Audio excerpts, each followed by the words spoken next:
5:21 local time. Steel shutters snap open along the forward edge of the flight deck. No sirens. Not yet. Just machinery moving at a time when it usually stays still. On the bridge, no one looks up. They do not have to. New surface contacts bearing 218.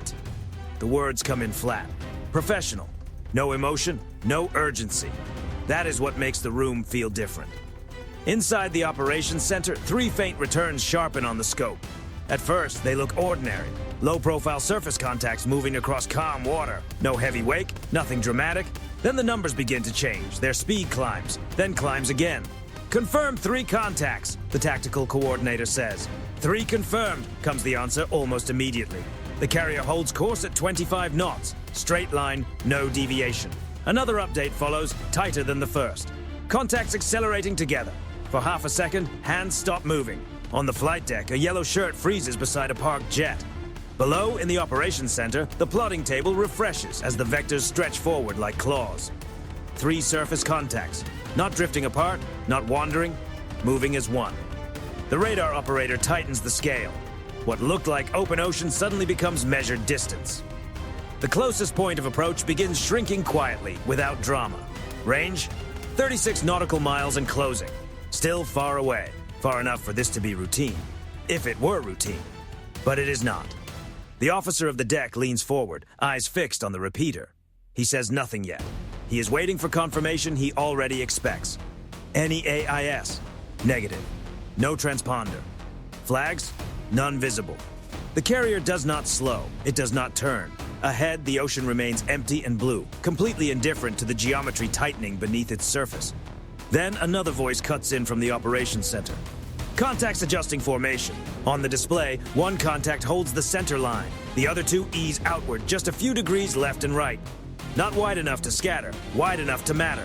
A familiar pattern begins to take shape. No one says its name. Update CPA.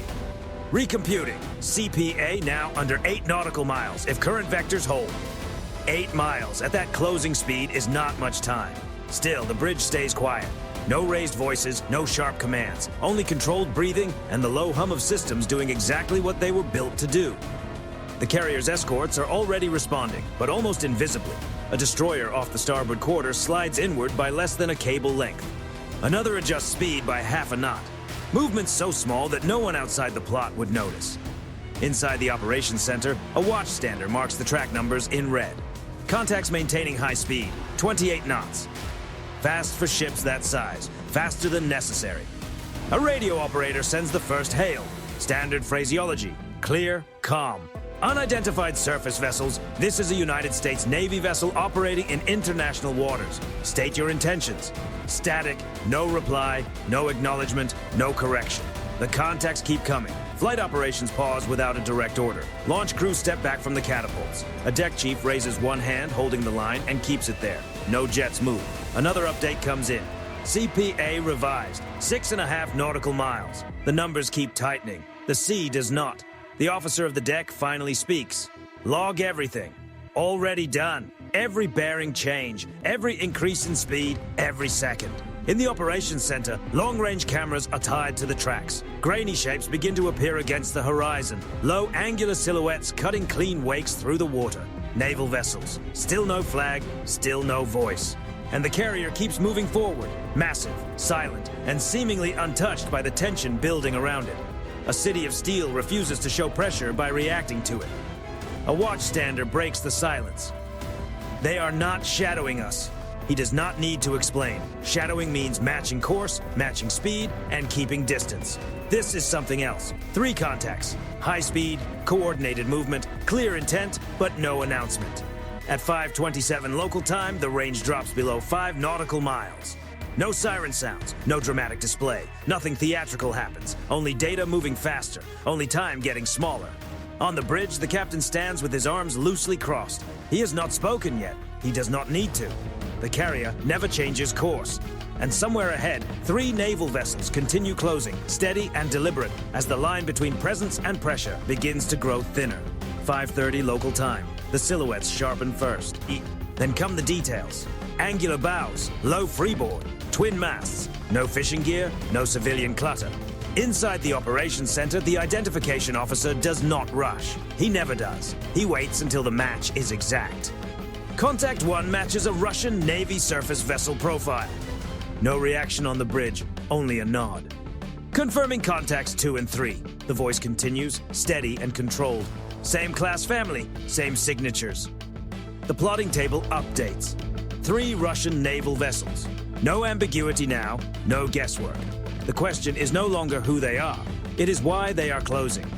The range ticks down again, 5 nautical miles. The carrier still holds 25 knots. Straight line, no deviation. She does not acknowledge the pressure by responding to it. A second hail goes out, this time directed clearly. Russian naval vessels. This is a United States Navy aircraft carrier operating in international waters. You are closing at high speed. State your intentions. The transmission hangs in the air for a moment. Nothing answers. Only static. On the surface picture, the geometry tightens even more. The center vessel holds course, its bow aimed just ahead of the carrier's projected path. The 2 flanking vessels ease wider, their wakes forming shallow angles that seem to shape the water rather than simply cross it. This is not random. CPA now 4 nautical miles, the operations center reports.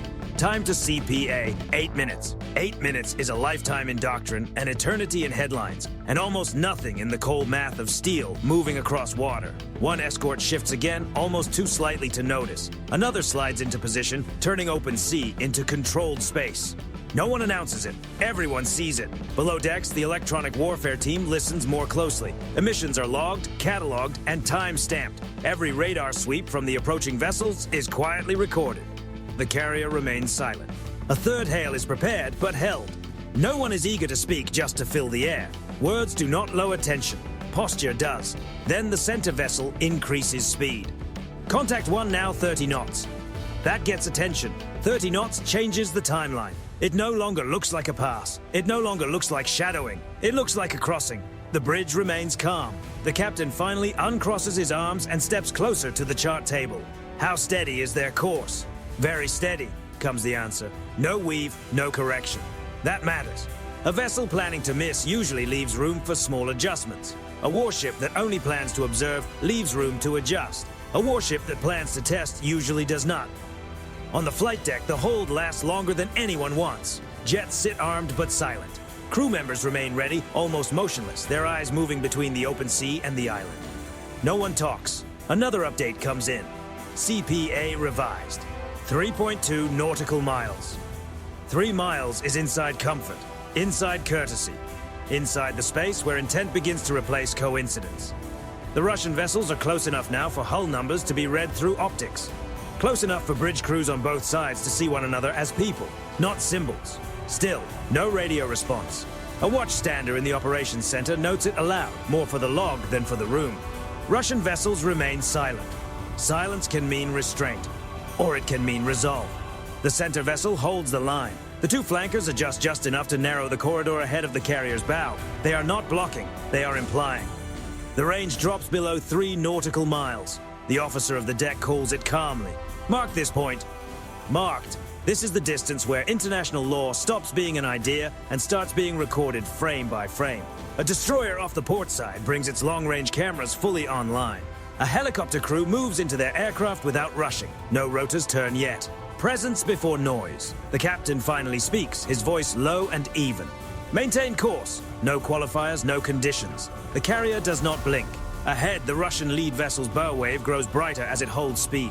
The flankers remain disciplined, neither surging forward nor falling back. The formation looks rehearsed, not improvised. 3 warships, 1 carrier, steel and intention sharing a shrinking patch of water. Inside the operations center, someone says what everyone is already thinking.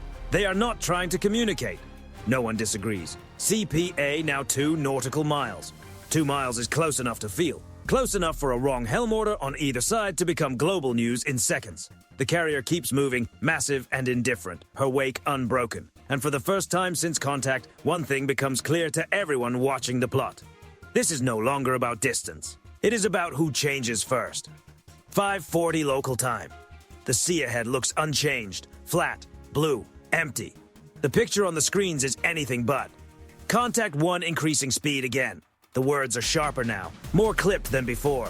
32 knots. That gets everyone's attention. The Russian lead vessel pushes forward, its bow wave thickening, white water climbing along the hull. It is no longer pacing, it is no longer suggesting, it is pressing. On the tactical display, the center track stretches toward the carrier's projected path, the line becoming impossible to ignore. The flanking vessels hold their angles, disciplined and patient. Their role is no longer speed, it is containment. CPA revised, the Operations Center reports. 1.8 nautical miles. The number hangs in the air. At that distance, there is no room for drift, no room for misunderstanding. Every rudder input matters. Every engine order matters. The officer of the deck does not raise his voice. Confirm intent. Inside the Operations Center, the reply comes after a brief pause. Contact 1 is on an intercept course. No deviation. That is the line. Across the ship, posture changes. Not dramatically, not visibly to an outsider, but unmistakably. Consoles seem brighter, voices drop lower, every movement becomes more deliberate. The carrier's enormous mass continues forward, unhurried and unshaken, as though daring the geometry itself to break against her hull. Another hail is transmitted. This time, the hail is shorter. Russian naval vessel on bearing 040, you are approaching unsafely. Alter course immediately. The message goes out clean, no reply. The Russian vessel does not slow. Range 1.4 nautical miles. On the flight deck, the order finally comes, spoken low. Prepare the helo. The crew moves with calm precision. Rotor covers come off. Tie-downs are checked. No one runs. No one needs to. The helicopter is not a weapon here. It is a signal. Inside the Operations Center, emissions spike briefly. They are scanning us, the electronic warfare officer says. Low-power surface search, not fire control, but active. Everything is being recorded. Every sweep, every pulse, every choice. The Russian lead vessel holds 32 knots. The flankers tighten their angles just enough to narrow the water ahead of the carrier's bow. They are shaping space now, not simply occupying it. This is where accidents begin. CPA now 1 nautical mile. 1 mile. At 25 knots, that distance disappears quickly. On the bridge, the captain steps forward again. He does not shout. He does not gesture. Helm steady. The carrier does not yield. The helicopter's rotors begin to turn. Slow at first, then faster, the sound rising just enough to be noticed. Not a roar, a presence. The Russian lead vessel is close enough now for individual deck features to show through optics. Crew silhouettes move along the rails. No weapons are manned. But everyone is watching. Binoculars raised, cameras rolling. The helicopter lifts cleanly from the deck, rising just high enough to clear the island before leveling out. It does not rush forward. It slides into position deliberately, placing itself where it can be seen by everyone who needs to see it. This is still restraint. The helo holds altitude. Sensors come alive. The sea below appears in infrared and daylight imagery, streaming back to the Operations Center in real time. Visual confirmation, the helo crew reports. Russian naval vessel, bow on, speed unchanged. The helicopter shifts sideways, never crossing directly overhead, never crowding, never provoking. Just close enough to remove doubt. The range drops below half a nautical mile. Then the Russian vessel finally hesitates. Not a turn. Not yet. A flicker in the wake. A slight shortening of the white water at the bow. The engines are still pushing, but something has changed. Contact 1 speed fluctuating, the Operations Center notes. Down 1 knot, holding, down again. That matters. For the first time since contact, the formation is no longer perfect. The flanking vessels maintain position, but their angles stop tightening. They hold where they are, waiting on the lead vessel. The helicopter holds station, cameras locked, recording everything. No lights, no lasers, just eyes. The Russian lead vessel eases left, barely. Only a few degrees. Not enough to call it a full turn, enough to break the intercept geometry. On the bridge, no one reacts outwardly. Inside the Operations Center, the plotting table redraws itself. CPA increasing, someone says quietly. The line has been touched, not crossed. The carrier continues forward, unaltered, course steady, speed unchanged. She does not chase, she does not adjust. She simply remains exactly where she intended to be. Behind her, the Russian formation begins to loosen. The rigid angles soften into something less deliberate, less absolute. Nothing has been fired, no one has shouted. But the decision has been made. 5:48 local time. The carrier never changes course. That is the first thing everyone notices when the geometry finally breaks. No surge, no hesitation, no correction at the helm. 25 knots. Straight line. The same heading she held before the first radar contact ever appeared. The Russian lead vessel keeps easing away. The movement is almost too small to see, but it is enough. Its bow is no longer pointed at the carrier's projected path. The white water at the stem begins to thin as speed drops another notch. Contact 1, 30 knots, 29. It is subtle, but it is real. Behind it, the two flanking Russian vessels stop drifting outward. They do not tighten their angles. They do not push forward. They simply hold, caught somewhere between pressure and retreat. Inside the operations center, the plot refreshes. CPA increasing, the watchstander reports. Now 1.2 nautical miles and widening. No one cheers. No one gives a loud breath of relief. This is not celebration. It is confirmation. The helicopter keeps its position off the lead vessel's beam, never crossing the bow, never climbing aggressively. Its presence remains steady, disciplined, and impossible to ignore.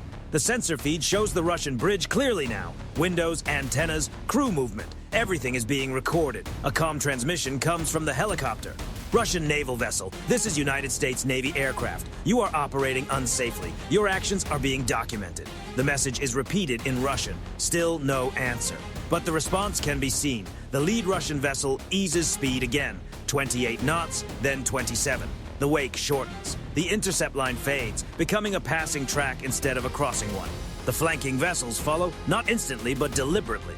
Their angles relax. Their bows swing outward just enough to open the water ahead of the carrier once more.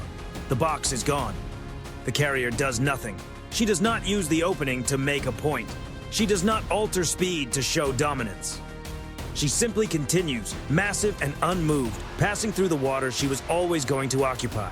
One escort quietly widens the carrier's protective arc without drawing attention. Another holds station, adding depth instead of pressure. This is not escalation. This is control. The helicopter slides sideways, keeping the Russian lead vessel centered in its optics as the distance grows. No lights, no gestures, only quiet observation. Inside the operations center, emissions from the Russian vessels begin to drop. Radar sweeps become less frequent, less certain. They are backing off, someone says softly. No one answers. The log already says enough. On the flight deck, movement slowly returns. Yellow shirts lower their hands. A jet crew resumes work, first carefully, then normally. Operations pick up almost exactly where they stopped, as if nothing unusual had interrupted them, because by the standards of this ship, nothing has. The range opens past 2 nautical miles. The Russian formation is no longer rigid. The vessels spread naturally now, no longer moving like a single instrument. One drifts slightly astern, another turns outward, its bow pointing away from the carrier's path entirely. The helicopter remains airborne a little longer, long enough to confirm the shift is real. Long enough to make sure there is no sudden correction, no last-second push. Then it turns back toward the carrier. The landing is smooth, routine. The rotor's slow, the aircraft is secured. Nothing about it looks dramatic.